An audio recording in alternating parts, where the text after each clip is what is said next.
Hello my loves, welcome back to my channel. So today's tutorial, if you couldn't tell by the title or the intro or my thumbnail, today's look is my first Gildoween tutorial of 2017, and it is on this very glam mummified Queen Cleopatra, and I'm super duper excited and in love with how the look turned out.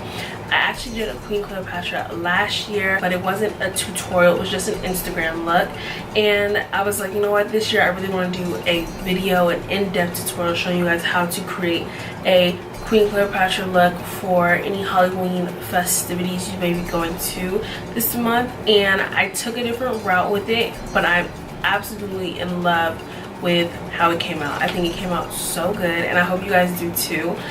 As usual, everything will be listed and linked below on what I use in this look. However, the one thing that is different this go around is that this week's video is a voiceover. It's easier for me when I have a vision in my head to just sit down at my desk and just tune out everything and just go to work. So that's probably gonna be the theme of all of my Halloween tutorials this season, but I just wanted to give you guys a heads up before the video did start, just in case you were like, yeah, where are you? So if you would like to see how to get this glam mummified Queen Cleopatra look, then just keep on watching. So we're just gonna go ahead and get started, and first things first, I'm gonna go ahead and prime my eyelids, and for this I'm gonna be taking my Tarte Shape Tape in Tan Sand and a random no-name blending brush and spraying that out all over my lids. Then I'm going to go in and sort of pat it out with a beauty sponge. Any beauty sponge is fine. I'm using a Real Techniques Perfect Complexion Miracle Sponge, whatever they call it. And then we're going to go ahead and set our eyelids. To set our eyelids, I'm going to be using my Dermablend Pro Loose Setting Powder. And I actually picked this tip up from my fave, and what the fuck, on Twitter. You guys should follow him, and on Instagram, he's amazing. But yeah, I realized I had this powder in my collection, and I remember hearing him talk about it, so I went ahead and used it. Brushing everything back, we're gonna go ahead and start our eyes, and I do jump around a little bit, but I am gonna start by just mapping out where I want our new crease to go using the Matte Johnson shade from the Meet Matte Nude palette by the Balm. And this is a Mikasa E230 brush that I'm using.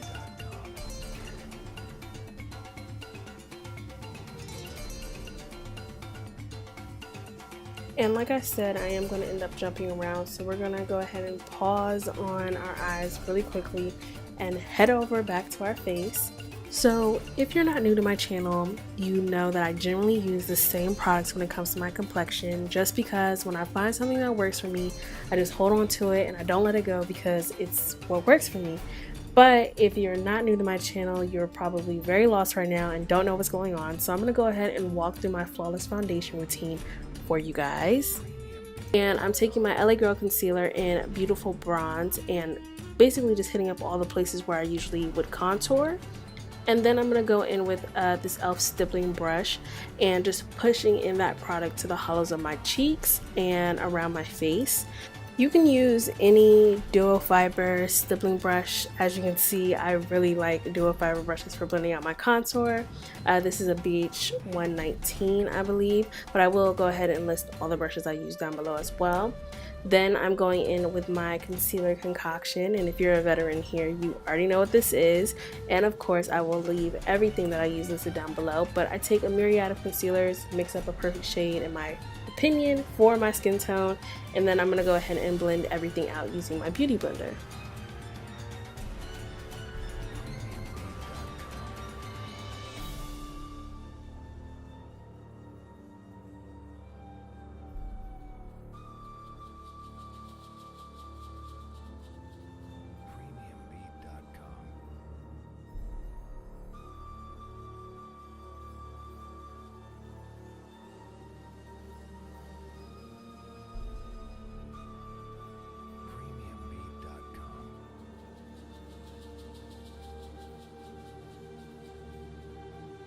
And once I'm finished blending everything out to the best of my ability, I'm going to go ahead and set all of my highlighted areas. And for that, I'm going to be taking my Cover FX Perfect Setting Powder in the shade Translucent Light.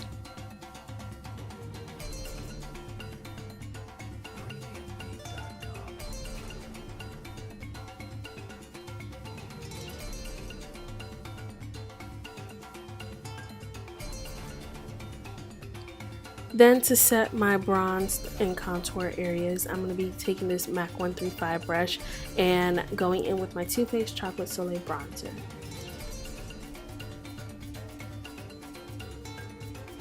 Moving back to our eyes, I'm going in with this Luxie 231 blending brush and sort of shading right under where we marked our crease with the same shadow from the Meet Matte Nude palette, Matt Johnson. It's a really beautiful slate blue shade, and I'm using very light circular motions and windshield wiper motions to start creating depth. I'm also going to start taking that shadow into the very inner corner of where our brow bone meets our nose to make that area a little more pronounced and connected with our eyeshadow.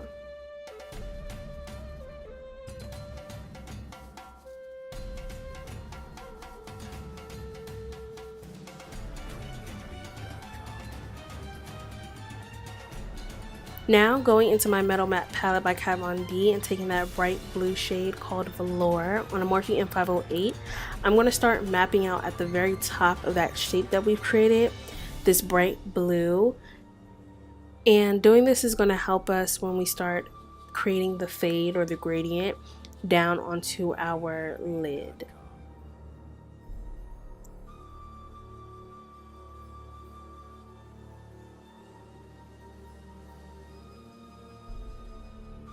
And I'm also using this time to just make sure that my shape is right and correcting anything that I may have messed up earlier with the bright blue shadow.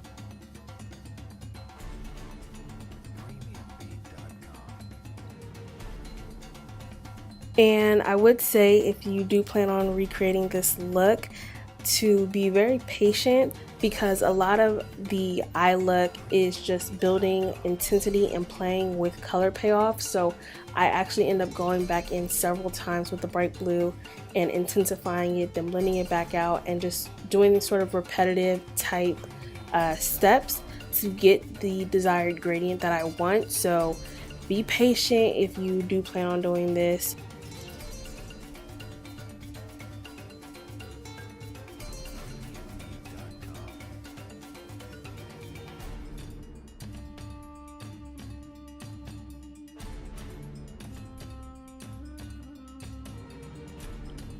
Then going back in with that tapered brush from earlier, the Mikasa E230, I'm going to go in with a mixture of the two blue shadows we've been using on our upper crease area, and I'm going to start feathering some of that color downwards to create the gradient and start creating that ombre effect.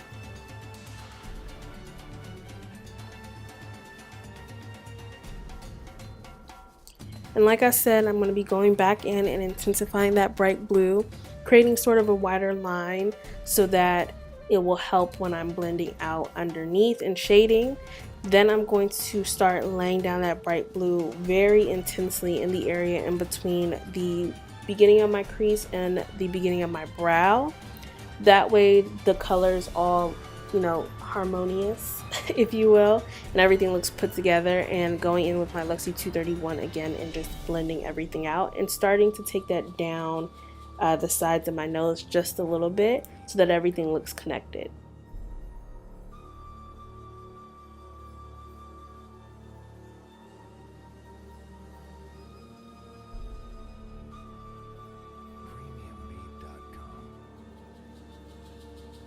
Now for my lower lash line, I'm going to be taking Violeta from the Master palette by Makeup by Mario, and I'm going to, on a profusion angled brush, start mapping out where I want my lower lash line to be, because we are opening it up in the beginning if you look at my other eye, which I already did off camera. So I'm just placing the brown shadow down, seeing where I want it to go. Then I'm going in with my Urban Decay 24/7 Perversion pencil and really intensifying it. And I just wanted to make sure I knew where I was going before I placed that black liner down, because it dries down very matte very quickly, which is why I'm immediately going in with more Violeta on another Luxie 231 brush and blending that under my lash line.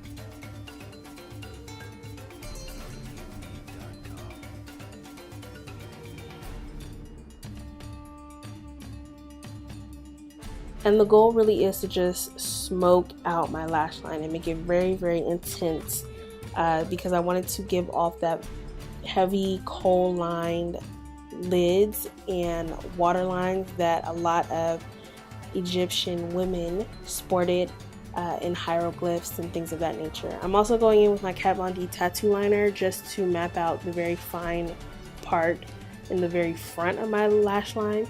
That way I didn't mess that up either.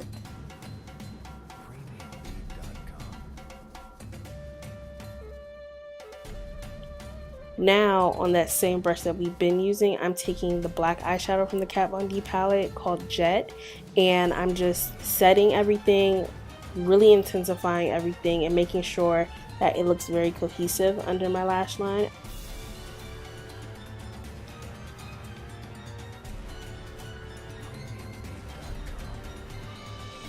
I'm also going to go ahead and set my lower lash line and waterline with that same black eyeshadow Jet that I have been using, just to make sure that the Urban Decay pencil does not move at all.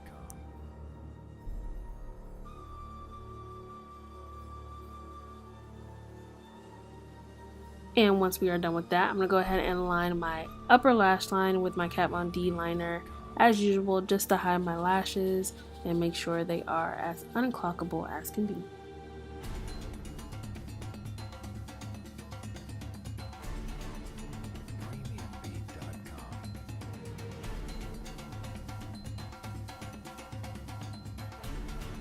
And once that's done and I put on my mascara, I just use the Big Shot Maybelline Makeup Shayla collaboration, Baddest Black. I'm going to go ahead and pop on my lashes, and these are the Koko lashes in Queen Bee. And I realized that I never put my lashes on camera, mainly because they give me a lot of grief. My left lash went on way better than my right one did, but had to edit it out to save some time.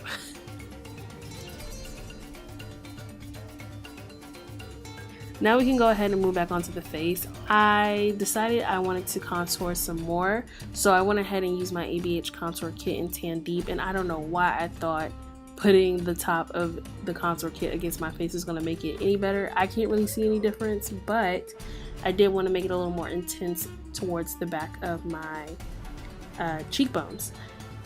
Then moving on to highlight, I'm taking my Makeup Forever Pro Light Fusion in 2. You guys know, one of my favorite highlighters on the planet. And going to town on my cheekbones as well as my nose and the bridge of my nose.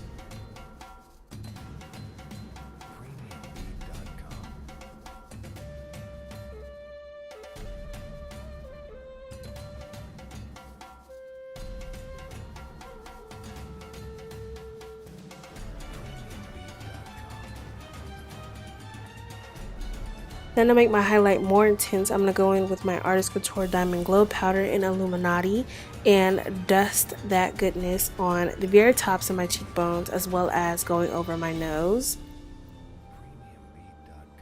Then moving on to my lips, taking my favorite NYX lip liner, the Suede Matte in the shade Downtown Beauty, and lining my lips. I'm overlining my top lip a lot. Well, maybe not so much, but just a little bit, just because I really wanted that shadow on my Cupid's bow, and my top lip is a little uneven, so I just wanted to fix that. And I opted not to do lipstick and just stick with gloss, so I'm taking my MAC Cosmetics Viva Glam Taraji 2 gloss and just layering so much of it on. It's such a beautiful gloss. It was my first time wearing it and I absolutely adored it. It makes my lips look like honey, and I'm just like, all for it. So if you haven't got your hands on it, get your hands on it because it's life-changing. And really that's it for the makeup. But if you would like to be a little more extra like me, you can go ahead and lay down some glitter glue in your new inner corner that we created and pop in some gold leaf for a more gilded effect, which you guys know I'm all about. But I really wanted to bring in more gold and more of a foiled look on my inner corner, so I took the gold leaf and did that. And because I wanted to bring more gold into my look, I actually off camera ended up popping some of Trophy Wife by Fenty Beauty onto the high points of my cheek. Okay, so this is the finished look. I went ahead and put on my cheesecloth and things of that nature to give the real feel of a mummy. If you are going out and you really want to commit, I say white bandeau and like white boy shorts or something like that, and just wrap yourself, or have someone help you wrap yourself in a bunch of cheesecloth, and that would seal the look for me personally. I absolutely adore how this look came out, and I hope you guys did too. If you did, be sure to give this video a thumbs up, as well as subscribe to my channel if you haven't already, and leave me your feedback down below in the comments box. And as usual, everything will be listed and linked down below in my description box, so be sure to check there on your way out. And I think that's it. So I really hope you guys enjoy this tutorial once more, and until my next video, peace, love, and abundance, my loves. Bye.